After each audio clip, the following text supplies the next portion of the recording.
The old pickup truck rattled up the winding mountain road, carrying everything Rosa owned in 3 worn suitcases. She gripped the steering wheel tighter as the GPS announced she had reached her destination. Through the windshield, an enormous stone house came into view, looking more like a fortress than a home. Tall pine trees surrounded the property, and the late afternoon sun cast long shadows across the circular driveway. Rosa parked near the front steps and took a deep breath. She had driven 6 hours from the city for this job, leaving behind her tiny apartment and her part-time work at a diner. The agency had been clear about the position: cook for an elderly woman with memory problems.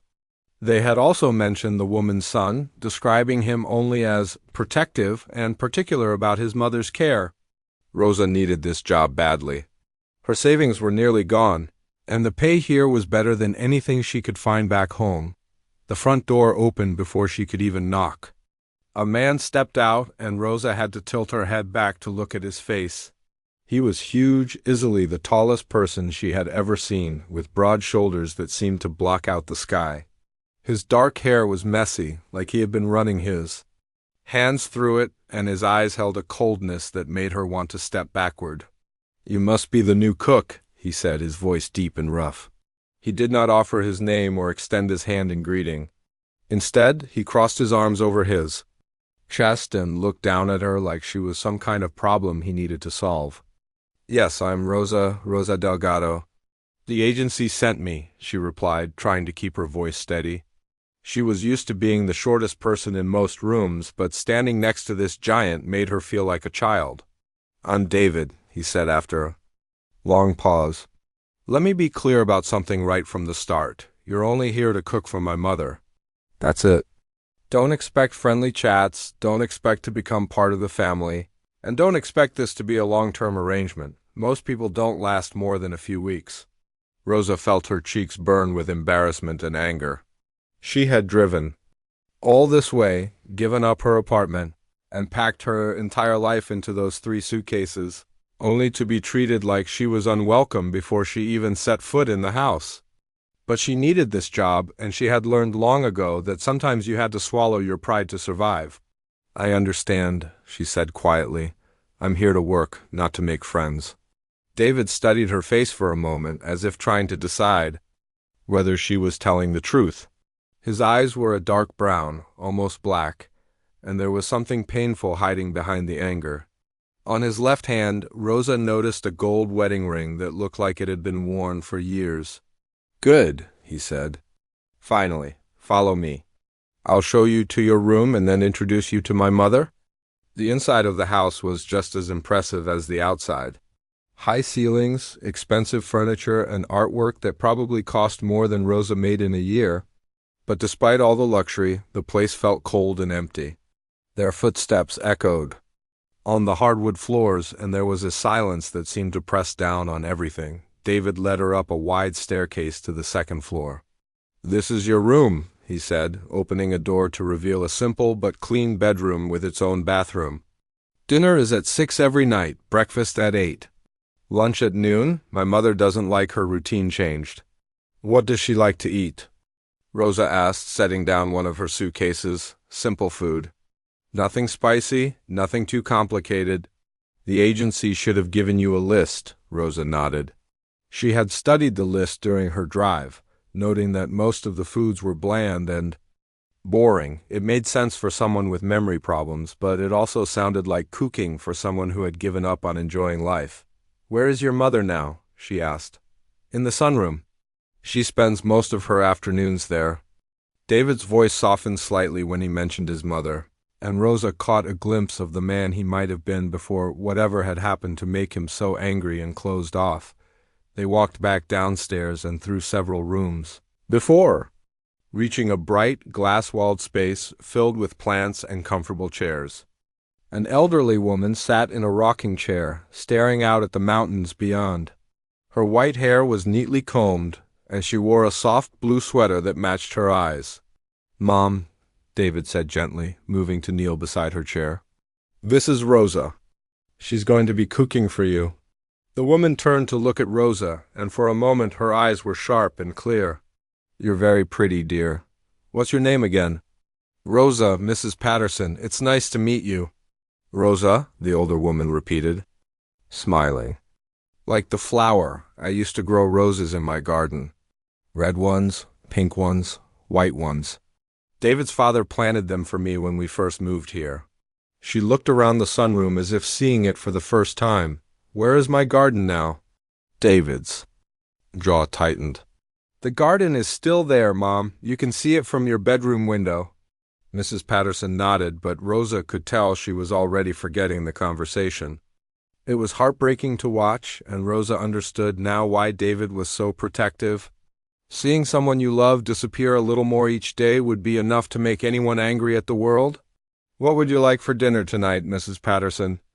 Rosa asked, sitting in the chair next to her. Oh, I don't know, dear. Whatever you think is best. I'm not very hungry these days. The older woman's voice was soft and distant.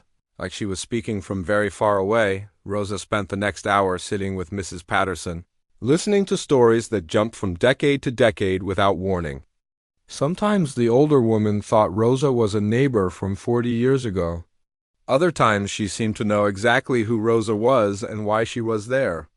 David stood in the doorway, watching, his large frame tense like he was ready to step in if his mother became upset. When it was time to start dinner, Rosa made her way to the kitchen.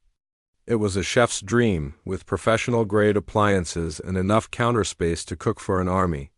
But like the rest of the house, it felt unused and lonely. The refrigerator was mostly empty except for basic necessities, and the spice rack looked like it had not been touched in months. Rosa decided to make something simple but comforting: roasted chicken with mashed potatoes and green beans. As she worked, she could hear David moving around the house, his heavy footsteps echoing from room to room. She wondered what he did all day in this big, quiet house. The agency had mentioned he worked from home, but had not said what kind of work. At exactly 6 o'clock, she called them for dinner. David helped his mother to the dining room, his gentleness with her a complete contrast to the coldness he had shown Rosa. Mrs. Patterson ate slowly, occasionally forgetting what she was doing mid-bite, but she seemed to enjoy the food. This is very good, dear, she told Rosa. Much better than what that other girl used to make. What was her name again, David? There was no other girl, Mom. Rosa just started today. Mrs. Patterson looked confused for a moment, then smiled, and went back to eating.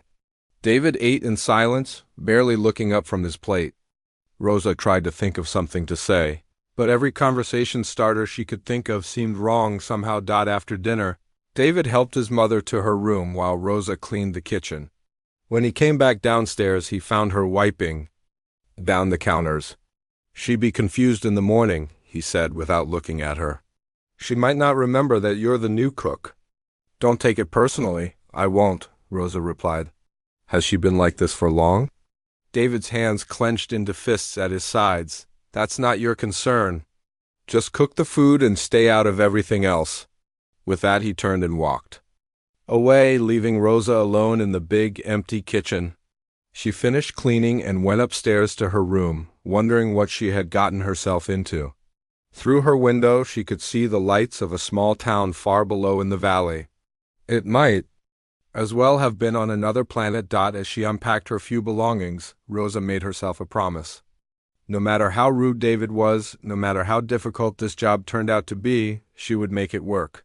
She had nowhere else to go, and Mrs. Patterson deserved better than someone who would give up at the first sign of trouble. But as she lay in bed that first night, listening to the wind howl through the pine trees outside, Rosa could not shake the feeling that there was much more to this story than she had been told. Rosa woke up to the sound of shouting from downstairs. Her first thought was that she had overslept, but the clock on her nightstand showed it was only 6 in the morning.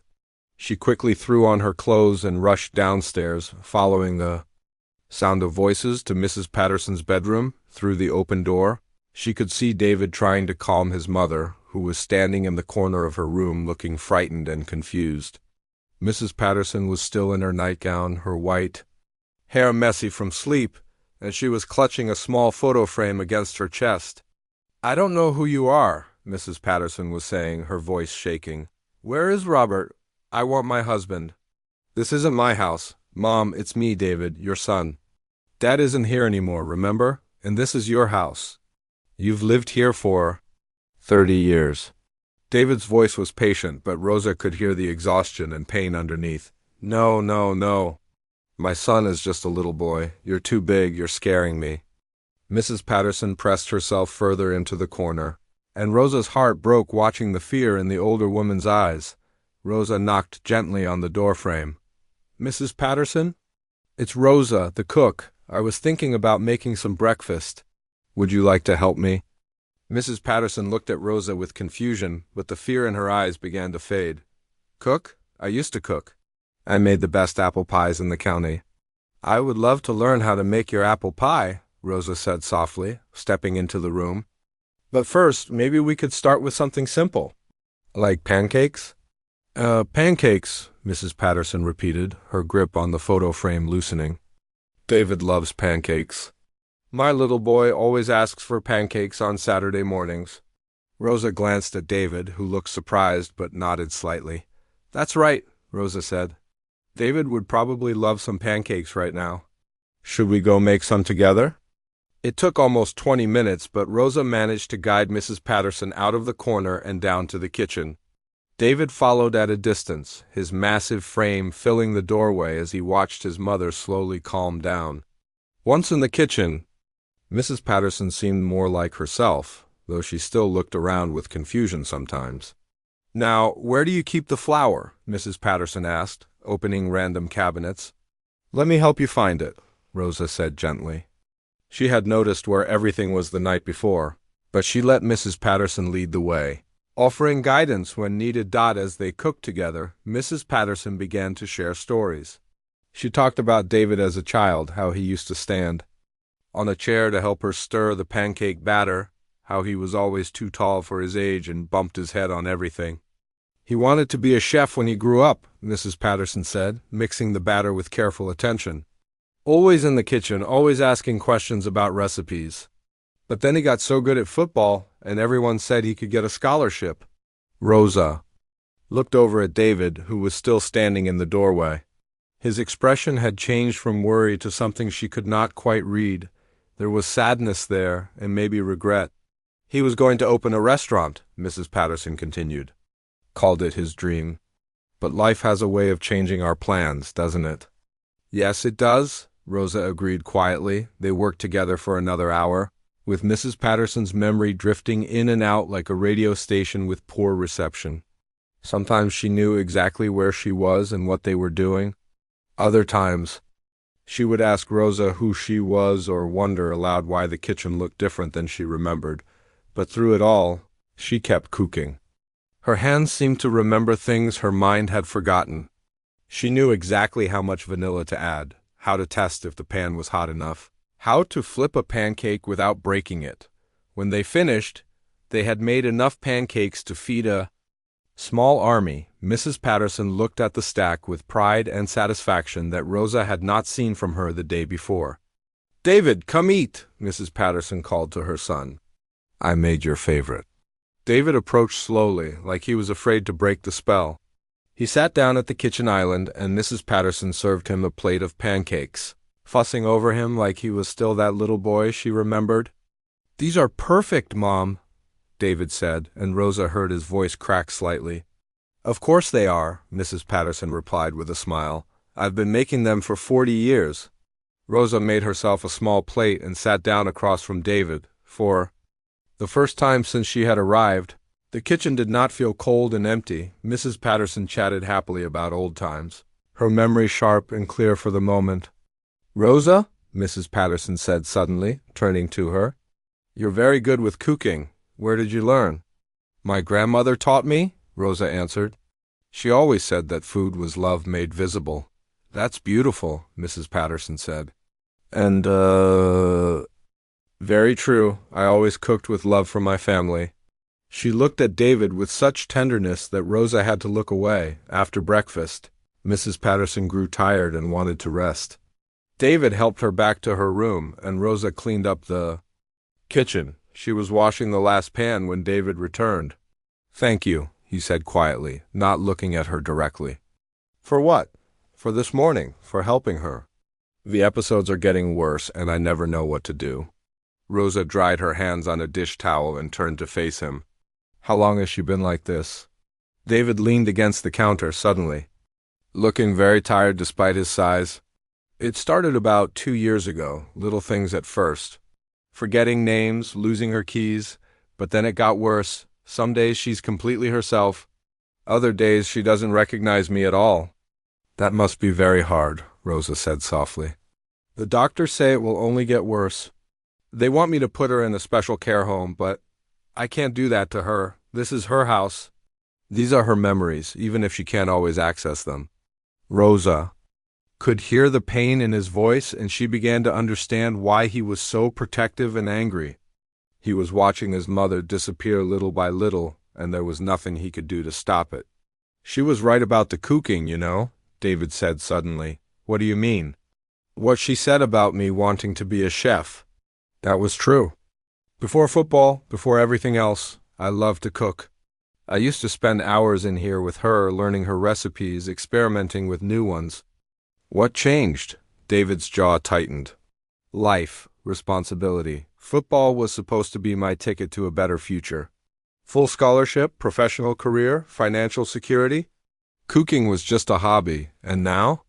Now I can barely boil water without burning it." He gave a bitter laugh. "Funny how things work out." Rosa wanted to ask more questions, but she could see that David was already regretting sharing so much. His walls were going back up, and she did not want to push too hard, too fast. "Maybe you could cook with us sometime," she suggested carefully. "I bet your mother would love that."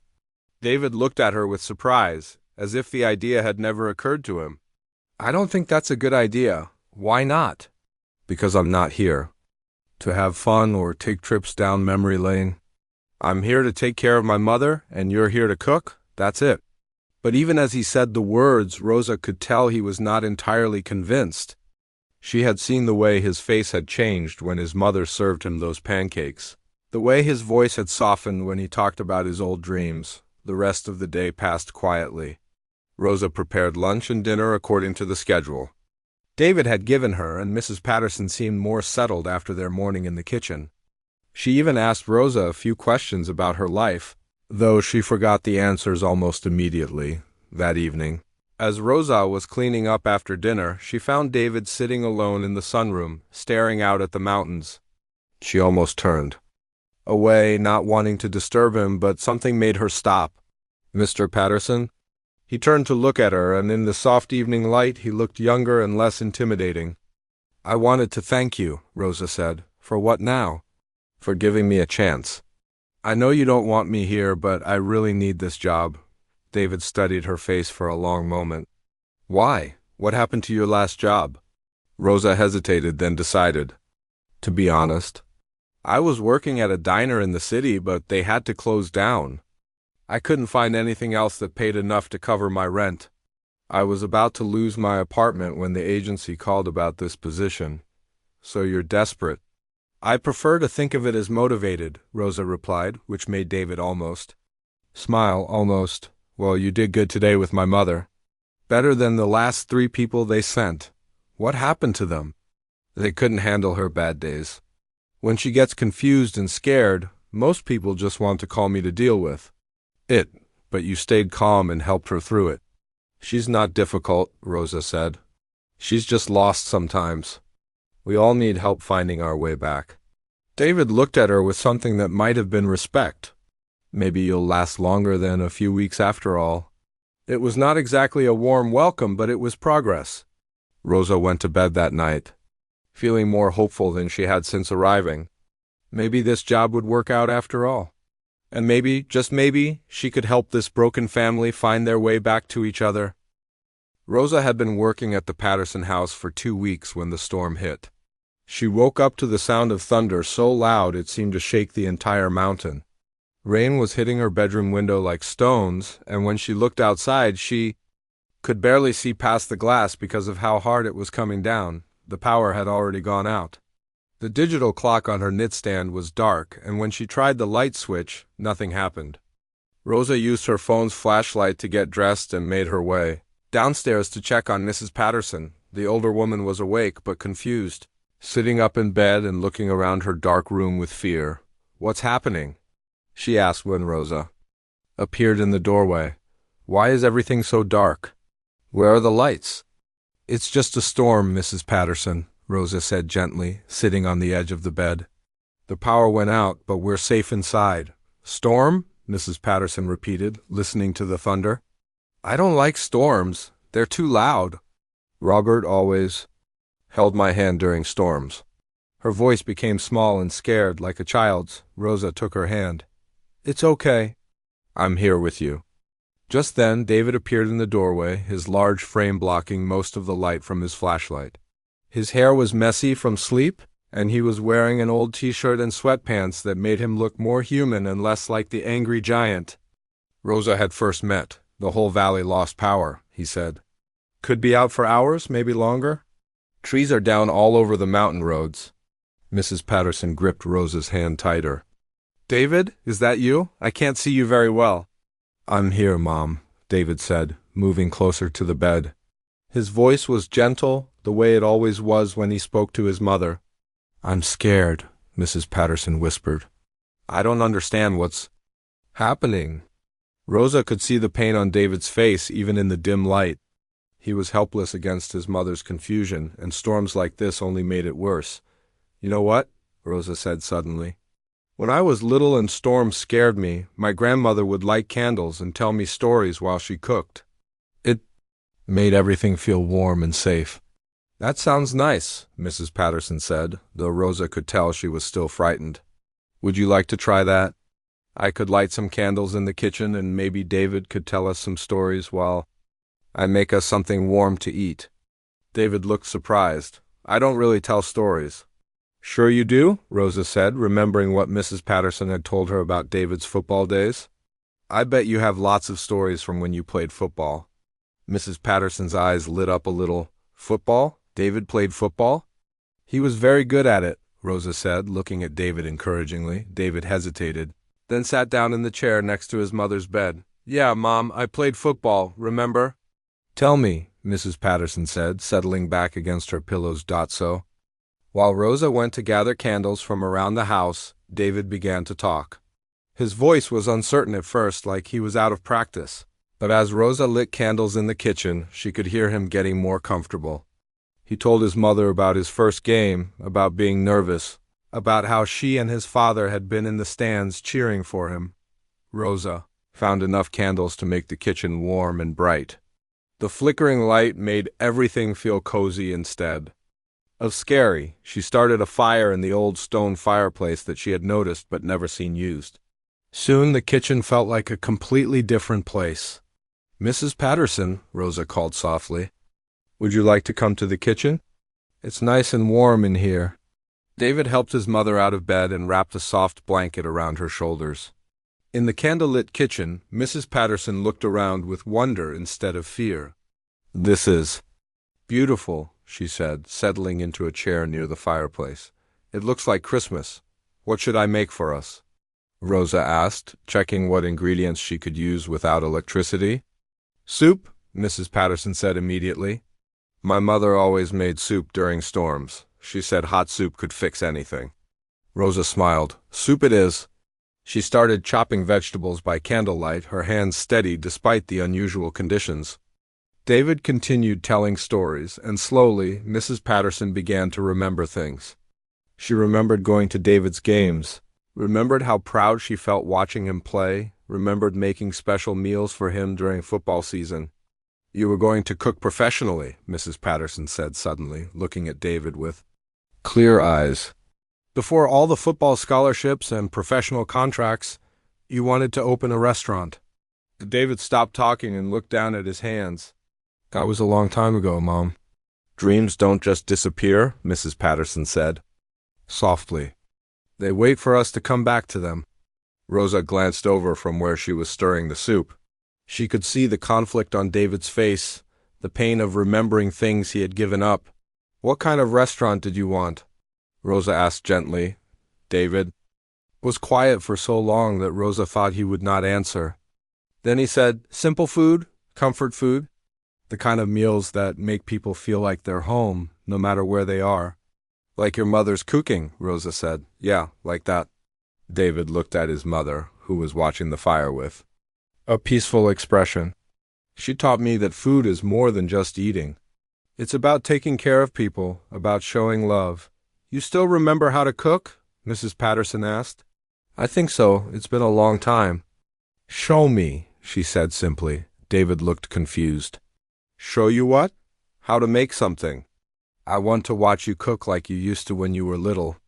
Rosa held her breath, hoping David would not shut down like he usually did when conversations got too personal. But something about the storm, the candlelight, and his mother's gentle request seemed to reach past his walls.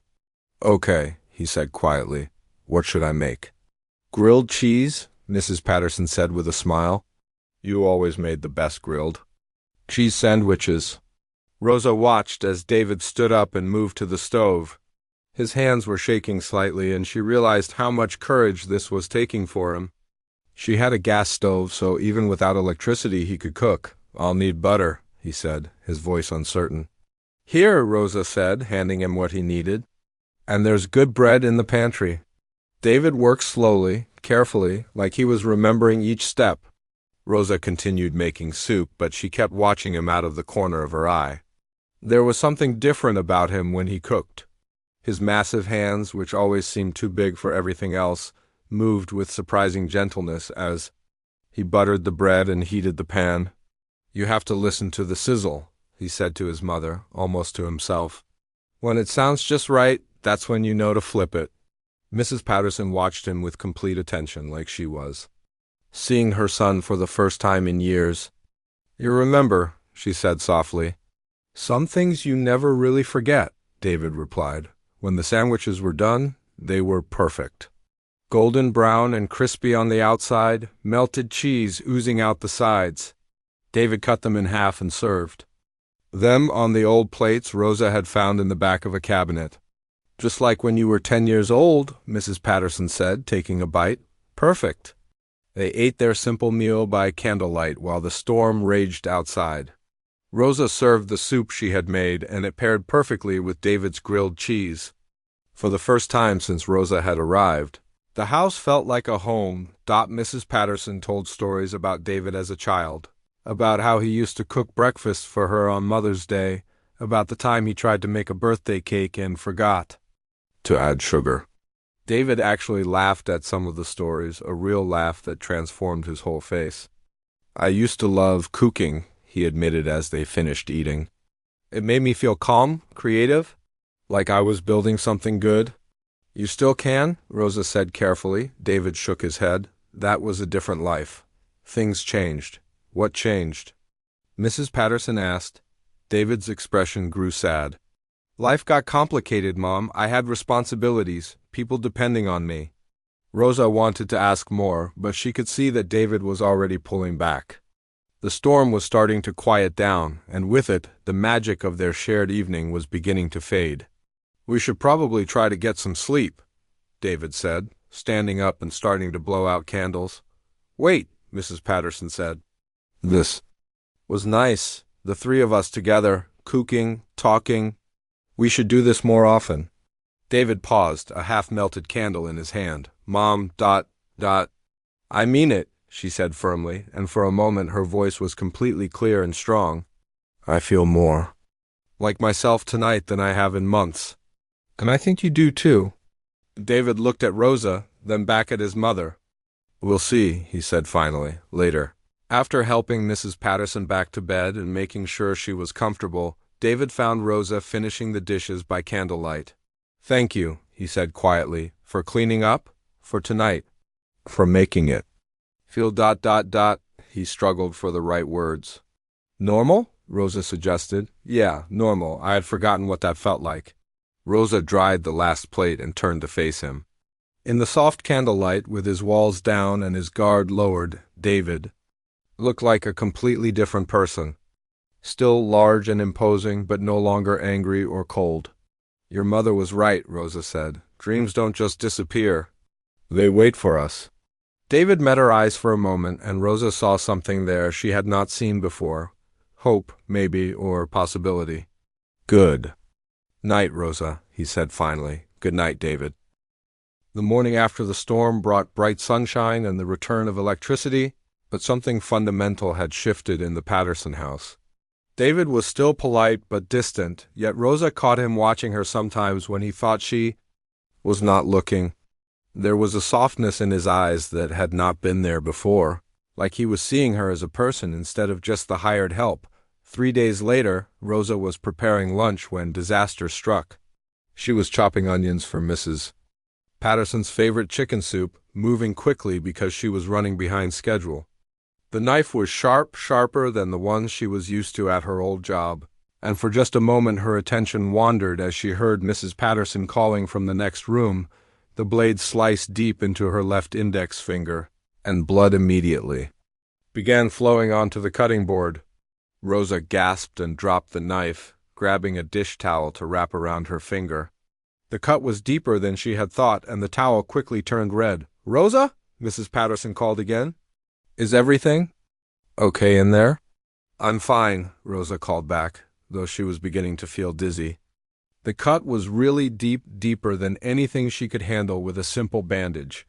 David chose that moment to walk into the kitchen, probably looking for his afternoon coffee. He took one look at Rosa leaning against the counter with a bloody towel wrapped around her hand and immediately sprang into action. "What happened?" he asked, crossing the kitchen in 2 long strides. "Just a small cut," Rosa said, trying to downplay it. "I'll be fine." "Let me see." David's voice was firm but gentle, and before Rosa could protest, he was carefully unwrapping the towel from her finger. His hands were enormous compared to hers, but they were surprisingly gentle as he examined the cut. "This is not small," he sighed, frowning. "This needs stitches." "I can't afford a hospital visit," Rosa said quickly. "Maybe if I just keep pressure on it. Don't be ridiculous." David was already moving toward the first aid kit in the pantry. "I played football for 15 years. I know how to handle cuts."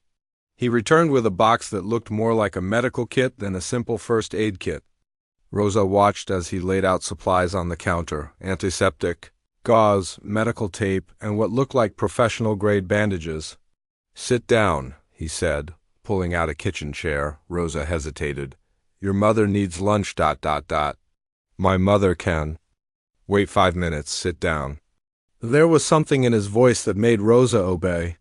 She sat down and held out her injured hand, trying not to think about how close David was as he knelt beside her chair. He was so tall that even kneeling he was almost at eye level with her. "This is going to sting," he warned, opening a bottle of antiseptic. Rosa braced herself, but David's touch was so careful and gentle that the cleaning barely hurt. His large hands cradled her small one like it was made of glass, and Rosa found herself watching his face as he worked. His dark eyebrows were drawn together in concentration, and she could see the concern in his eyes. "You have good hands for this," Rosa said softly. David glanced up at her, surprised. "What do you mean?" "Gentle hands. You could have been a doctor." "Football players don't become doctors," David said, but there was no bitterness in his voice. "We become has-beens with bad knees and too many concussions. Is that what you think you are?" "A has-been?" David finished cleaning the cut and began applying antibiotic ointment. "I think I'm a man who had one chance at a different life and missed it." "What happened to that chance?" For a moment, Rosa thought he would not answer.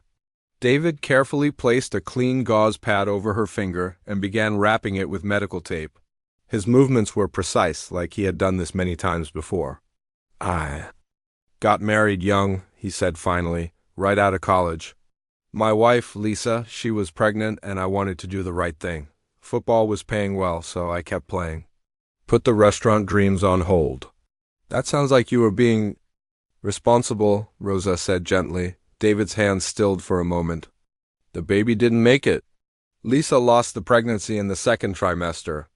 We were both devastated, but we thought we had time to try again to figure out our future." Rosa felt her heart clench. "I'm sorry. We stayed married for 5 more years. I kept playing football, making good money, telling myself I would cook seriously later. But Lisa and we never recovered from losing the baby.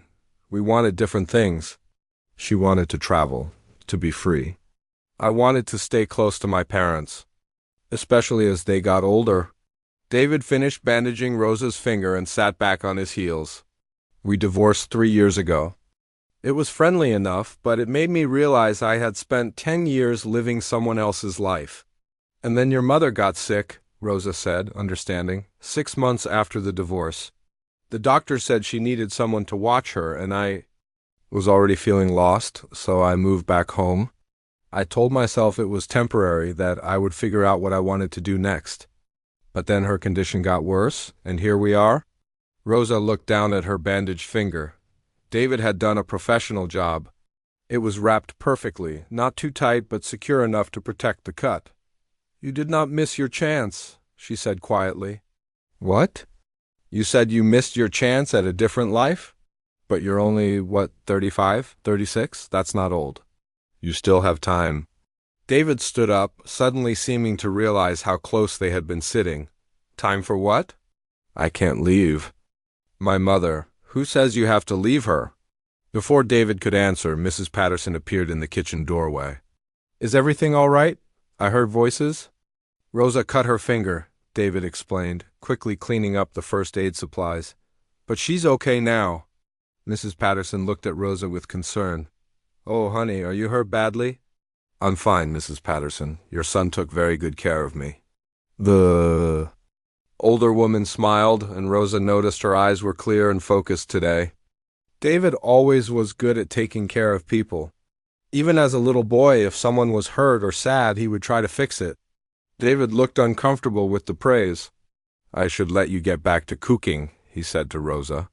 Actually, Mrs. Patterson sighed, I was hoping we could all cook together today. Like we did during the storm. That was the most fun I've had in months. Rosa saw David tense up. Since the night of the storm, he had been careful to keep his distance, as if he regretted opening up so much. I don't think that's a good idea, Mom. Rosa has work to do. But I want to learn how to make that soup Rosa makes, Mrs. Patterson said, the one with all the vegetables. And maybe David could show me how to make grilled cheese again. I might forget how if we don't practice. Rosa saw the pain flash across David's face at his mother's casual mention of forgetting. Mrs. Patterson often said things like that, acknowledging her memory problems with a matter-of-fact acceptance that broke Rosa's heart. Please, David, Rosa said softly. Your mother enjoyed it so much. And honestly, this finger is going to make chopping vegetables a little difficult. I could use the help. David looked back and forth between Rosa and his mother, clearly torn. Finally, he sighed, Okay, but just for today.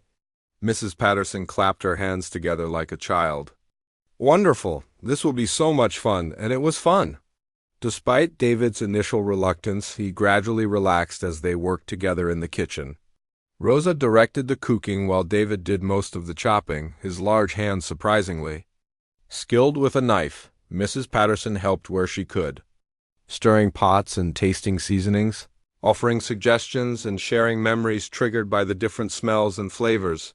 You know, Mrs. Patterson said as David perfectly diced an onion, you still have it, the gift for cooking. It's just chopping vegetables, Mom. No, it's more than that.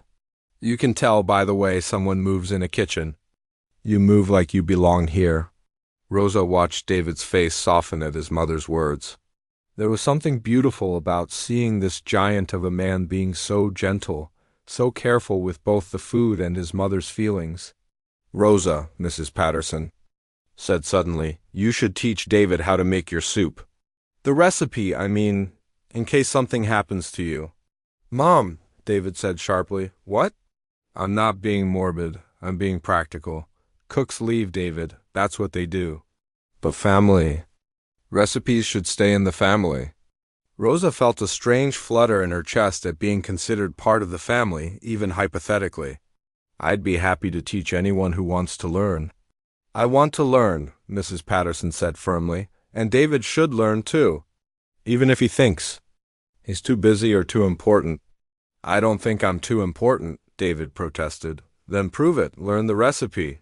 David looked at Rosa helplessly and she bit back a smile.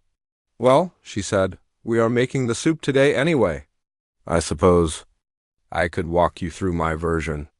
So for the next hour, Rosa taught David how to make her grandmother's vegetable soup.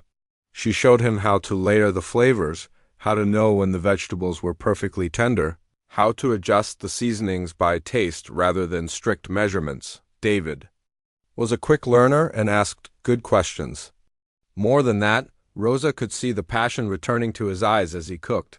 This was not just a man following directions. This was someone remembering what he loved. Taste this, David said, offering Rosa a spoonful of the soup they had made.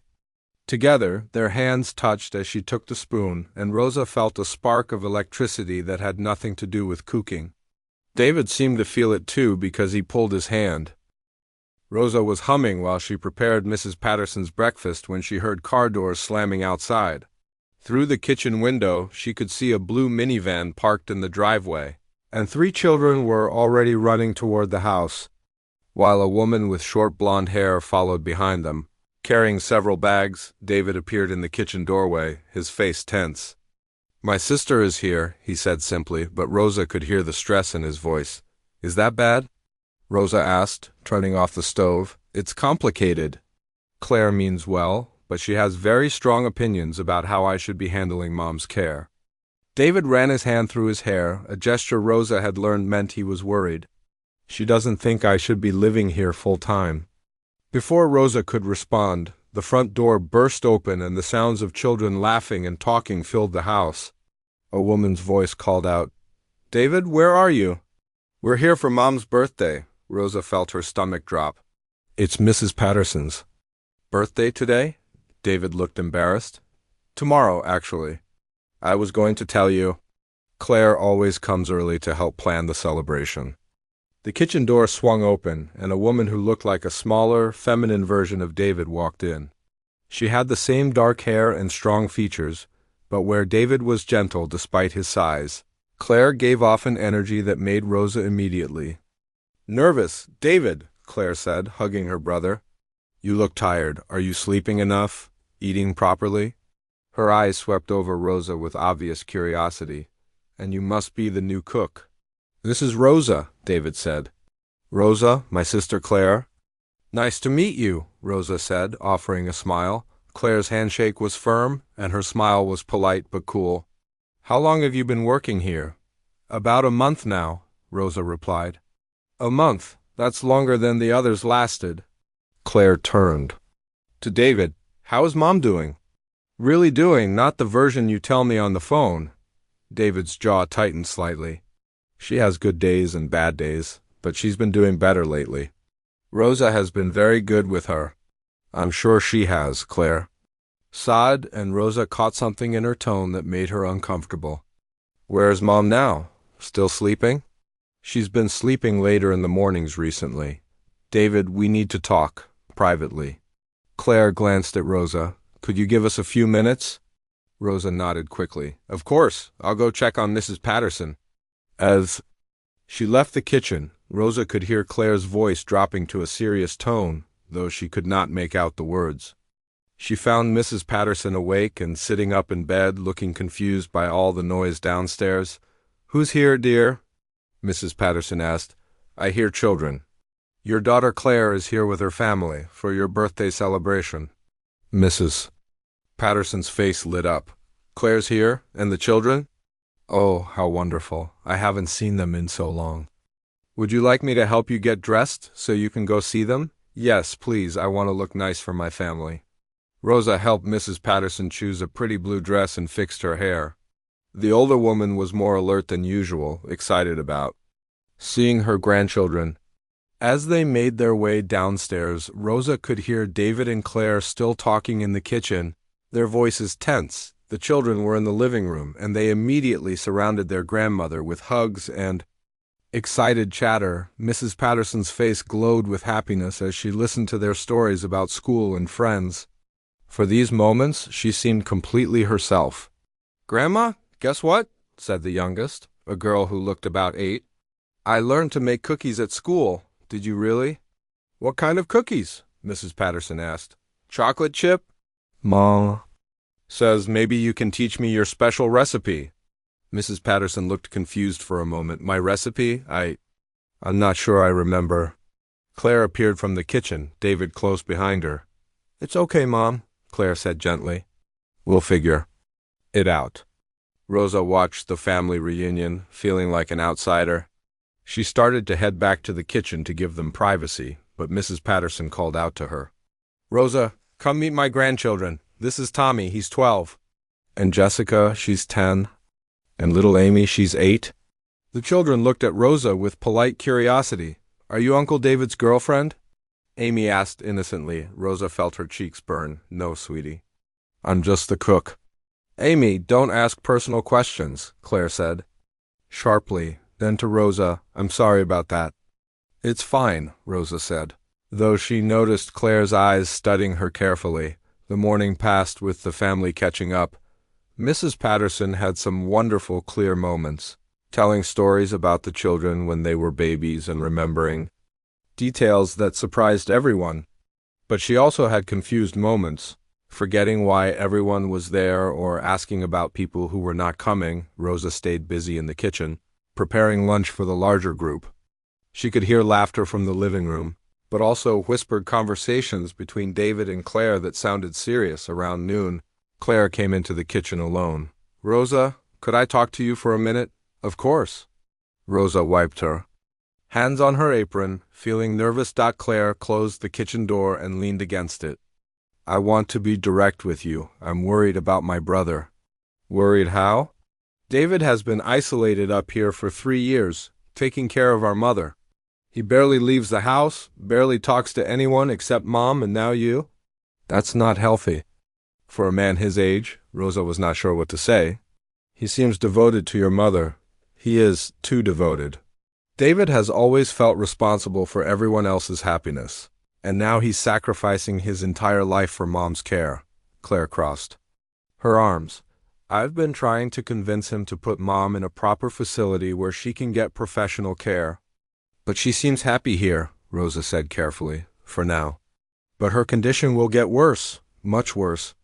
And when it does, David won't be able to handle it alone, no matter how many cooks he hires. Rosa felt a sting at being referred to as just another hired cook, but she kept her voice level. Have you discussed this with David? Many times. But he's stubborn. He thinks keeping Mom here is what's best for her, but really it's what's best for him. He's hiding from the world up here. Claire paused, studying Rosa's face. I'm not trying to be mean, but I need to ask.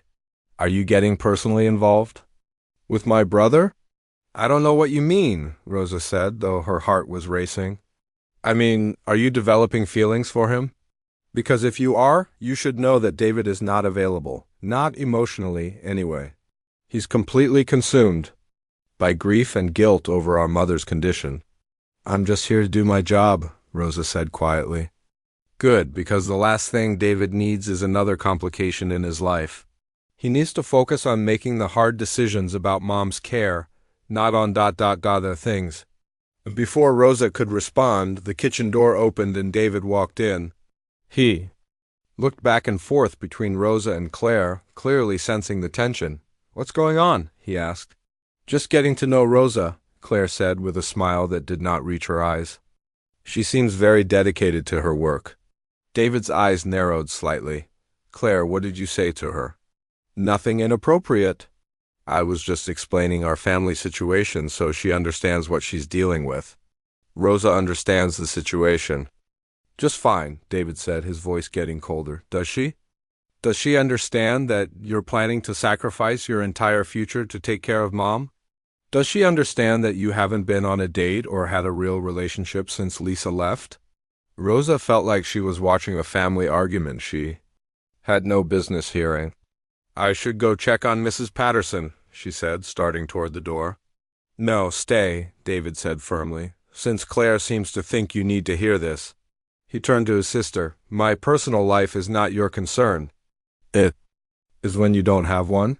David, you're 36 years old. You should be building a life, not hiding from one. I'm not hiding. I'm taking care of our mother. By isolating yourself on this mountain with hired help, Claire gestured toward Rosa. That's not taking care of Mom. That's avoiding life. Rosa flinched at being called hired help again, and David noticed.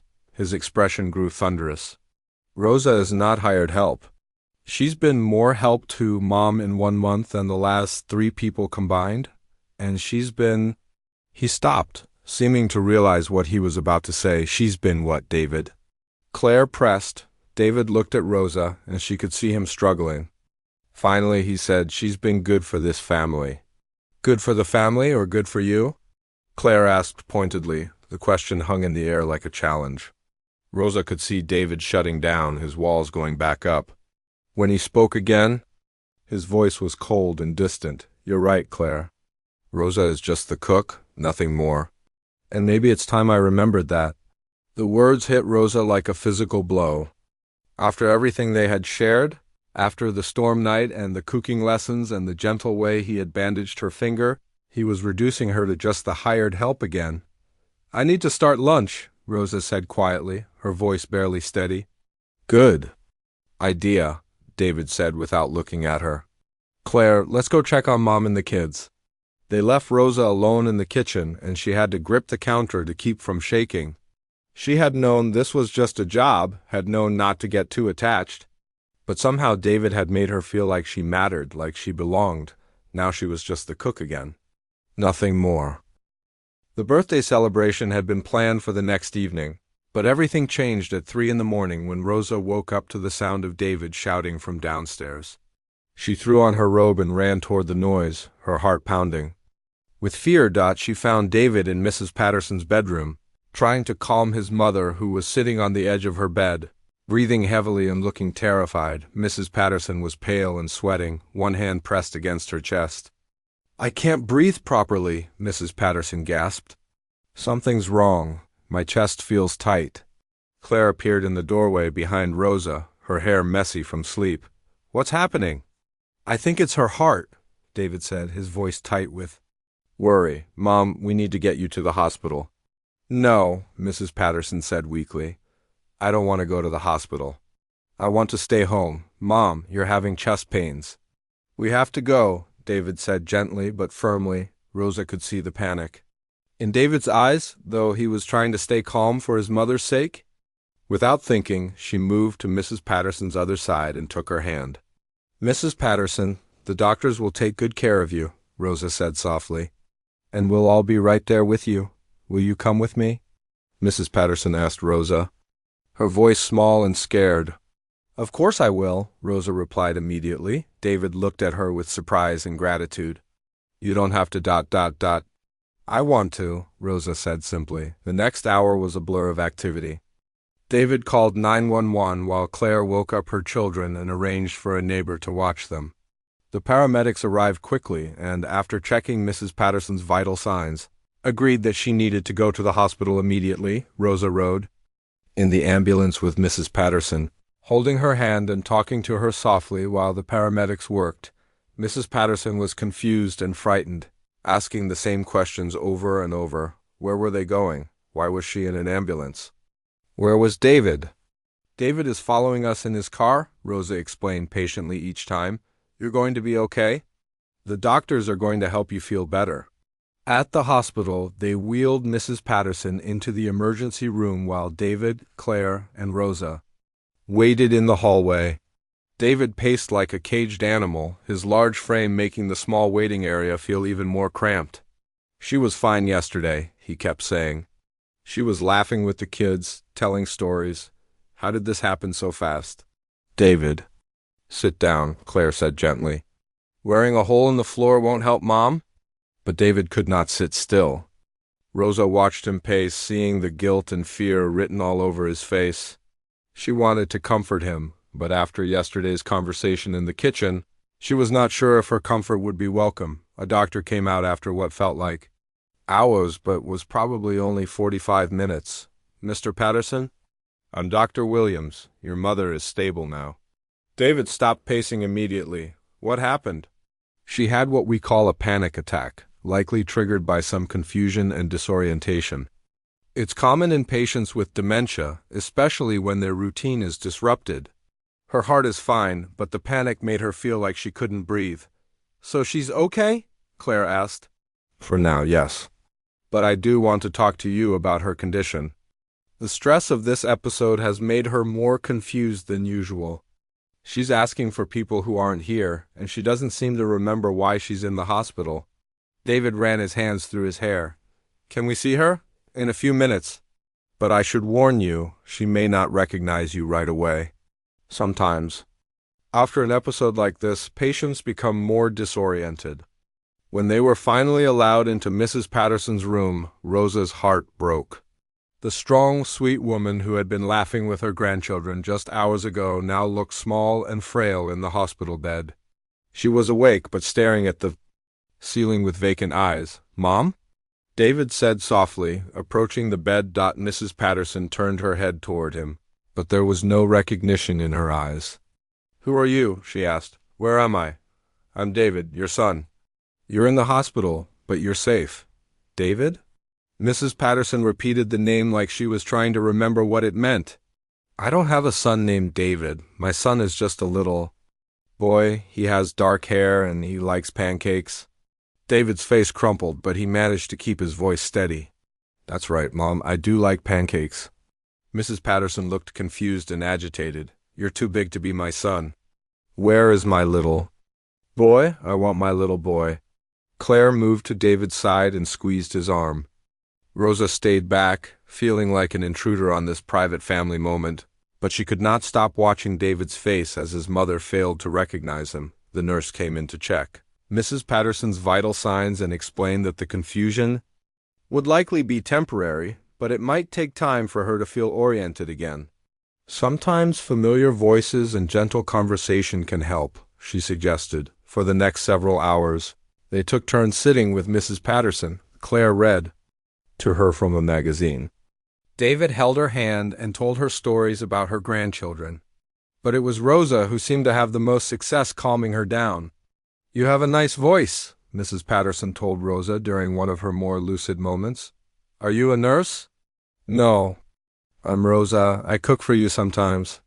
"Cook?" Mrs. Patterson looked interested. "I used to cook. I made the best apple pies." "Do you know how to make apple pie?" "I'd love to learn," Rosa said gently. "I'll teach you," Mrs. Patterson said with a smile. "When I get home, I'll show you my recipe." David was sitting in the corner of the room, and Rosa saw him wipe his eyes quickly when he thought no one was looking. Around midnight, the doctor suggested that Mrs. Patterson should stay overnight for observation, but that the family should go home and get some rest. David refused to leave at first, but Claire and Rosa finally convinced him that Mrs. Patterson was sleeping peacefully and would be better tomorrow. The ride home was quiet. Claire sat in the front seat with David while Rosa sat in the back, staring out the window at the dark mountain roads. She felt emotionally drained from the long day and the stress of seeing Mrs. Patterson so confused and frightened. "Thank you," David said suddenly, looking at Rosa in the rearview mirror, "for coming with us, for staying." "You didn't have to do that." "Yes, I did," Rosa said simply. She was scared. No one should be scared alone. Claire turned around to look at Rosa. "You really care about her, don't you?" "She's easy to care about," Rosa replied. "Even when she's confused, she's still kind." "David," Claire said quietly, "we need to talk about what happens next." David's hands tightened on the steering wheel.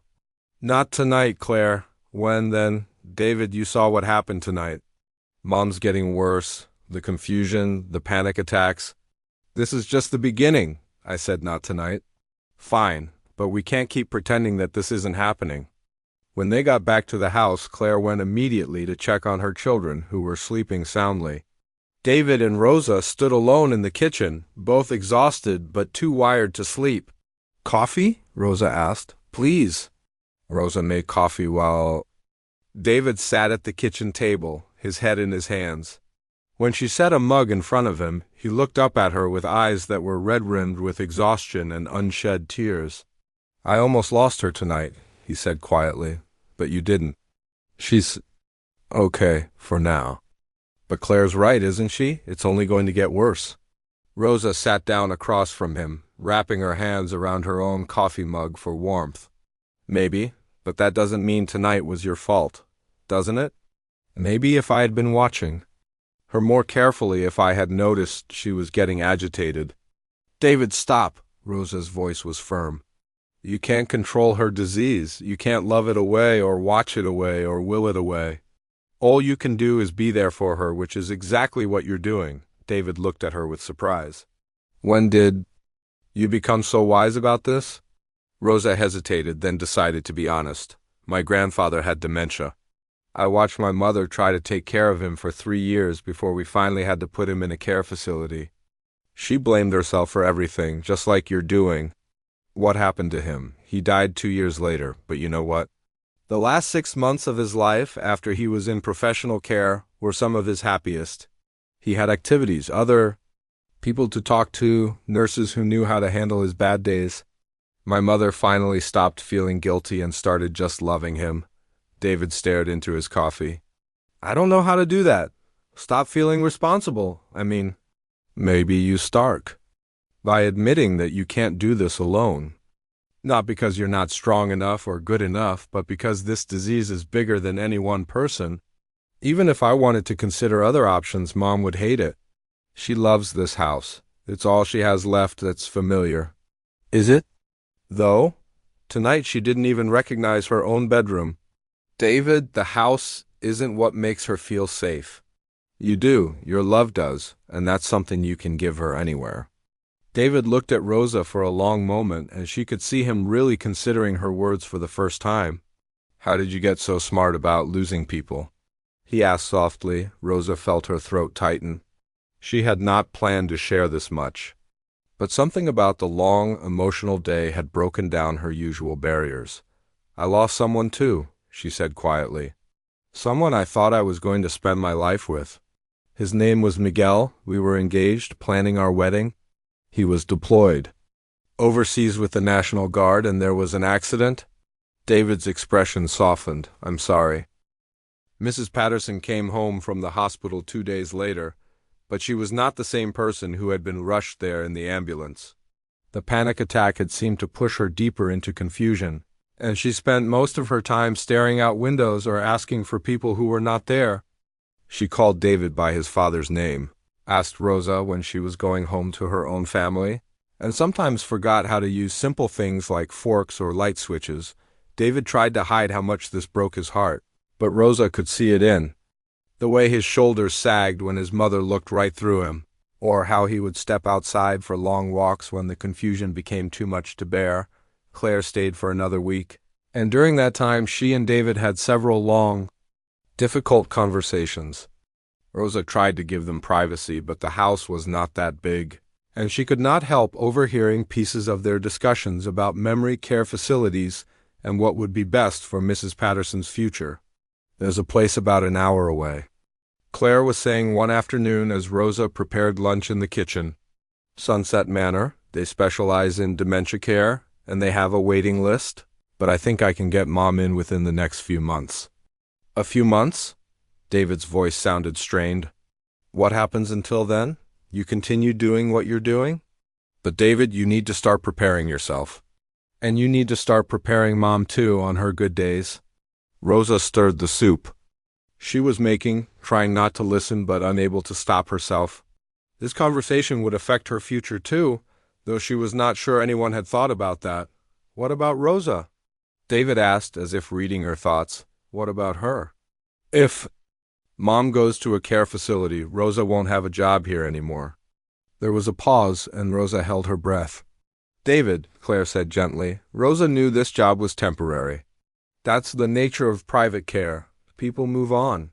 She find another family to work for. But what if I don't want her to move on? Another pause, longer this time. What are you saying exactly? I'm saying that Rosa has become important to this family. To me, and maybe when Mom is settled somewhere safe, Rosa and I could figure out what comes next, together.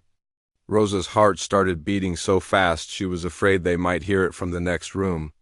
David, are you telling me you have feelings for the cook?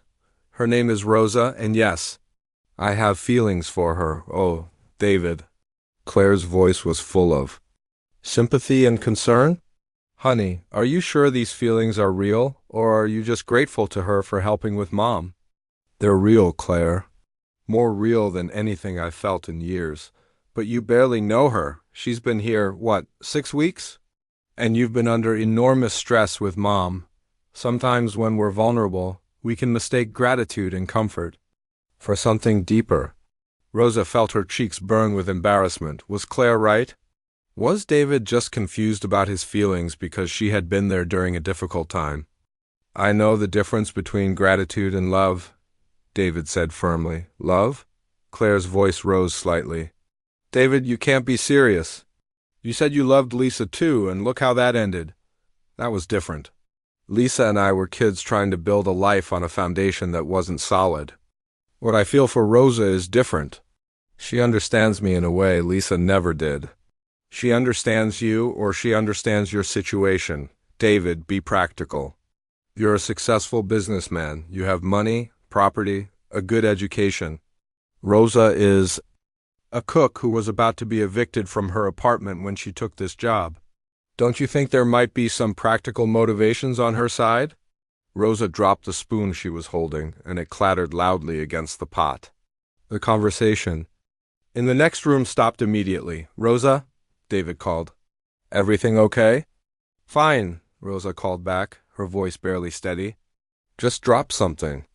The conversation continued, but in lower voices that she could not make out. Rosa finished making lunch with shaking hands, Claire's words echoing in her mind. Was she right?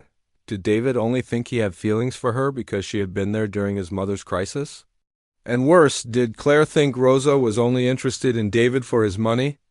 That evening, after Claire and her children had gone to bed, Rosa found David sitting on the back porch, staring out at the mountains. Mrs. Patterson was already asleep, exhausted from a day of confusion and agitation. Mind if I join you? Rosa asked. Please, David said. Gesturing to the chair beside him, they sat in comfortable silence for a few minutes, listening to the sounds of the night. Finally, Rosa spoke. I heard you and Claire talking today about the care facility for your mother, David nodded. It's the right thing to do. I can finally admit that. Mom needs more help than I can give her here. And what about after, when she's settled somewhere? David turned to look at Rosa. What about after? Rosa took a deep breath. David, I need to tell you something. I've been looking for another job. David's expression changed immediately. What? Why? Because Claire is right. This job was always temporary. When your mother doesn't need a cook anymore, I need to be able to support myself. But I thought, after what we talked about the other night, what we talked about was complicated and emotional and happened during a crisis, Rosa said gently. Maybe we both got caught up in the moment. David stared at her. Is that what you think? That I was just caught up in the moment? Rosa looked down at her hands. I think you're a good man who's been under a lot of stress, and I happened to be here when you needed someone. But that doesn't mean... Doesn't mean what? Doesn't mean we should make decisions based on feelings that might not be real. David was quiet for a long time. When he spoke again, his voice was hurt and confused. So everything we've shared, everything we've talked about, you think it was just what? Stress and proximity? Rosa felt tears starting to build behind her eyes. I don't know what it was, David, but I know that your sister thinks I'm just a cook trying to take advantage of a vulnerable situation, and maybe she's right. Claire said that to you? Not directly. But I heard enough to understand how she sees me. And maybe how I should see myself. David stood up abruptly, anger flashing across his face. Claire doesn't know anything about what's between us, doesn't she? David, be honest. 6 weeks ago, you could barely stand to be in the same room with me? You told me I was just there to cook for your mother, nothing more. Now, suddenly you think you love me. Don't you think that's a pretty big change in a very short time? People can change. Feelings can grow. Or feelings can be confused with gratitude and loneliness, Rosa said softly. David, I care about you. I care about your mother. But I can't be someone you turn to just because you're scared and sad and don't want to be alone. That's not what this is. How do you know? How can either of us know for sure?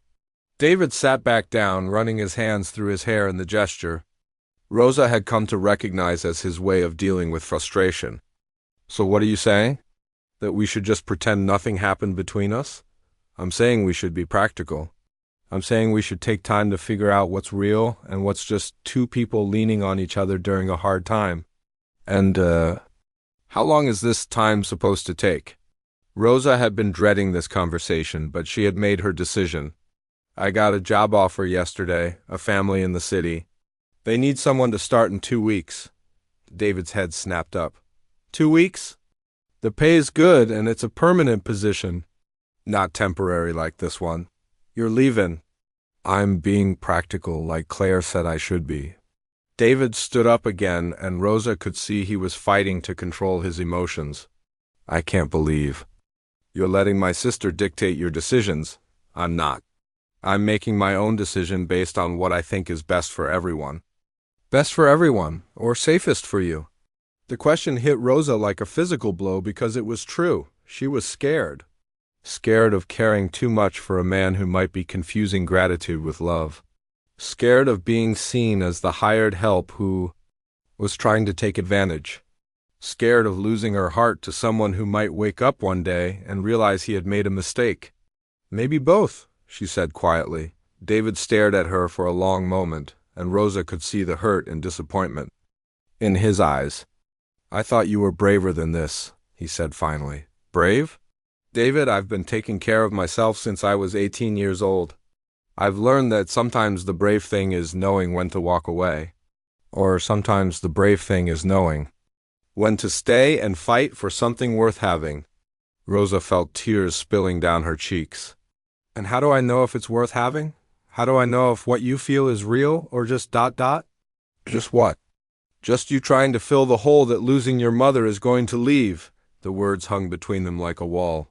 David's expression went through several changes before settling on something that looked like resignation. I guess you don't. No, he said quietly. I guess we'll never know now. He walked toward the door, then stopped and turned back. For what it's worth, Rosa, what I feel for you is the most real thing I've experienced in years. But if you can't see that, if you'd rather listen to my sister's fears than trust your own heart, then maybe you're right. Maybe you should go after. He left. Rosa sat alone on the porch for a long time, crying and second-guessing everything. Was she making the right decision or the safe one? Was she protecting herself or just running away from something that could be beautiful? 6 months later, Rosa was standing in the kitchen of her new job in the city, preparing dinner for the wealthy family she now worked for. The kitchen was modern and expensive, with marble countertops and professional appliances, but it felt cold and empty compared to the warm, lived-in kitchen at the Patterson house. The family she cooked for was polite but distant. They rarely ate together, and when they did, conversation was limited to schedules and business matters. Rosa made their meals, cleaned up, and went to her small room above the garage each night. Feeling more alone than she had felt in years, she tried not to think about David or Mrs. Patterson, but it was impossible. Every time she made soup, she remembered teaching David her grandmother's recipe. Every time she saw an elderly person, she wondered how Mrs. Patterson was doing. And late at night, when the city was quiet, she could still hear David's voice, saying that what he felt for her was the most real thing he had experienced in years, on a rainy Thursday evening. Rosa was cleaning up after dinner when her phone rang. She almost did not answer it because she did not recognize the number, but something made her pick up. Rosa? This is Claire. David's sister. Rosa's heart immediately started beating faster. Claire, is everything okay? Is Mrs. Patterson? Mom? Is fine. Well, as fine as she can be. She's been at Sunset Manor for 4 months now, and she's actually doing better than we expected. But that's not why I'm calling. Rosa waited, not sure what to say. I owe you an apology, Claire continued. Actually, I owe you more than an apology, but that's a start. I don't understand. Can we meet? Are you free tomorrow afternoon? In the city for a conference, and I'd like to talk to you face to face? Rosa agreed to meet Claire at a coffee shop downtown, though she spent the entire night wondering what David's sister could possibly want to say to her the next day. Claire was already waiting when Rosa arrived. She looked tired and older than Rosa remembered, and there was something different about her expression. Less certainty, maybe less judgment. "Thank you for coming," Claire said as Rosa sat down across from her. "I wasn't sure you would. How did you get my number?" "David gave it to me. Don't worry, he doesn't know I'm here. He'd probably be furious if he knew." "How is he?" Rosa asked, trying to keep her voice casual. Claire smiled sadly. "Miserable, absolutely miserable. Which is why I need to talk to you." Rosa felt her chest tighten. "What's wrong?" "Nothing's wrong, exactly. Everything's right, actually. Mom is settled and getting good care. David sold the mountain house and moved closer to the facility so he can visit her every day. He's even started a small catering business, cooking the kind of comfort food he always dreamed about." "That's wonderful," Rosa said, and she meant it, even though hearing about David's life without her felt like a knife in her chest. "It should be wonderful. But Rosa, he's going through the motions of living without actually living. He cooks beautiful food, but he barely eats. He visits Mom, but he seems to be just counting the days, and he never, ever talks about the future." Rosa did not know what to say. "I made a terrible mistake," Claire continued. 6 months ago, when I met you, I was so worried about David that I couldn't see what was right in front of me." "What do you mean?" "I mean you were exactly what he needed. You brought him back to life, Rosa. You helped him remember who he was, before grief and responsibility made him forget. And I ruined it because I was too scared and too controlling to trust David's judgment." Rosa stared at her coffee cup. "You were protecting your brother, I understand." "No, I was being selfish. I wanted David to handle Mom's care the way I thought was best, and I saw you as a distraction from that. But the truth is, David was a better son, a better person, when you were in his life."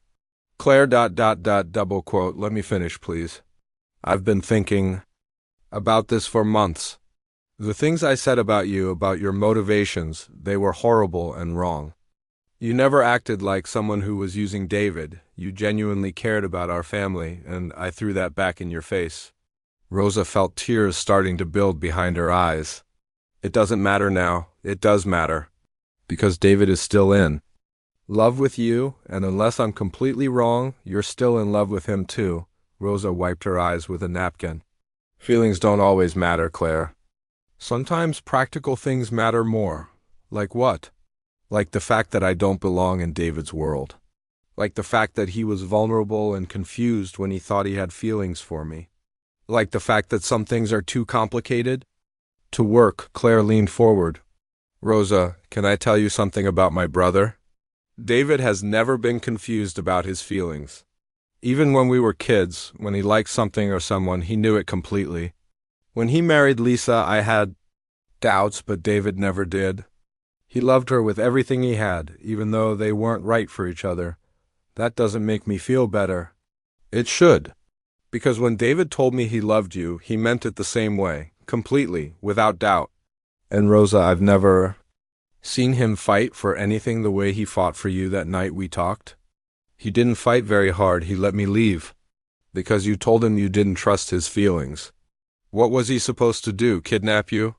Rosa laughed despite herself, but it came out sounding more like a sob. "I have something for you," Claire sighed, pulling an envelope out of her purse. "David doesn't know I have this. I found it on his desk when I was helping him pack up the mountain house." Rosa stared at the envelope, which had her name written on it in David's careful handwriting. He wrote it but never sent it. "I almost didn't bring it, but I think you need to read it. And then I think you need to decide if you're going to keep hiding from the best thing that ever happened to you." Claire stood up. "Read the letter, Rosa, and if you decide you want to see David, he'll be at the food festival in Heritage Park this Saturday. He has a booth there for his catering business." After Claire left, Rosa sat in the coffee shop for a long time, staring at the letter. Finally, she opened it. "Dear Rosa," it began. "I know you're probably gone by now, and maybe that's for the best. Maybe Claire is right that I'm confused about my feelings, or maybe you're right that this is too complicated to work. But I need you to know some things, even if I never get to say them to you directly. The letter went on for 3 pages. David wrote about how Rosa had changed his life, how she had helped him remember who he was before grief took over. He wrote about the way she cared for his mother, not just as a job, but as genuine love. He wrote about falling asleep thinking about her laugh and waking up hoping to see her smile. I know the timing was terrible, the letter continued. I know everything about our situation was complicated. But Rosa, love doesn't wait for perfect timing. It shows up in the middle of storms and medical emergencies and family drama, and if we're lucky enough to recognize it, we have to be brave enough to hold on to it. The letter ended with, I hope you find everything you're looking for in your new job. I hope you find someone who deserves how wonderful you are. But mostly, I hope you know that loving you, even for just a few weeks, was the best thing that happened to me in years. You brought me back to life, and I will always be grateful for that gift. Rosa cried right there in the coffee shop, not caring who saw her. David's words made everything clear in a way that 6 months of trying to forget him had not. She had been so scared of being hurt that she had hurt them both. She had been so worried about protecting herself that she had thrown away something beautiful and real. That Saturday, Rosa found herself standing at the edge of Heritage Park, watching David work at his catering booth. He looked good, healthy and strong, but there was a sadness in his eyes that she could see even from a distance. He was serving soup and sandwiches to a long line of customers, and Rosa could tell from their reactions that the food was amazing. She stood there for almost an hour, watching him work and trying to gather the courage to approach him. What if he had moved on? What if 6 months had been enough time for him to realize he was better off without her? What if Claire was wrong about him still having feelings for her? Finally, David looked up and saw her. Their eyes met across the crowded park, and Rosa saw his face change from surprise to hope to something that looked like joy. He said something to the person working with him and stepped out from behind the booth. They walked toward each other slowly, like they were both afraid the other might disappear. When they were close enough to touch, David stopped. Rosa, he said softly. Hi, David. What are you doing here? Claire came to see me. She gave me your letter. David looked embarrassed. I didn't know she had that. I'm sorry. I never meant for you to ... I'm glad she did. David, I need to tell you something. Okay, Rosa took a deep breath. I was wrong about everything. I was so scared of getting hurt that I convinced myself your feelings weren't real. But I've spent 6 months missing you, missing your mother, missing the life we could have had together. And I finally realized that being scared of love is not the same as being practical. It's just being scared. David's eyes were bright with unshed tears. Rosa ... I love you, she said quickly before she could lose her courage. I love your gentleness and your strength and the way you make grilled cheese sandwiches. I love how you take care of people.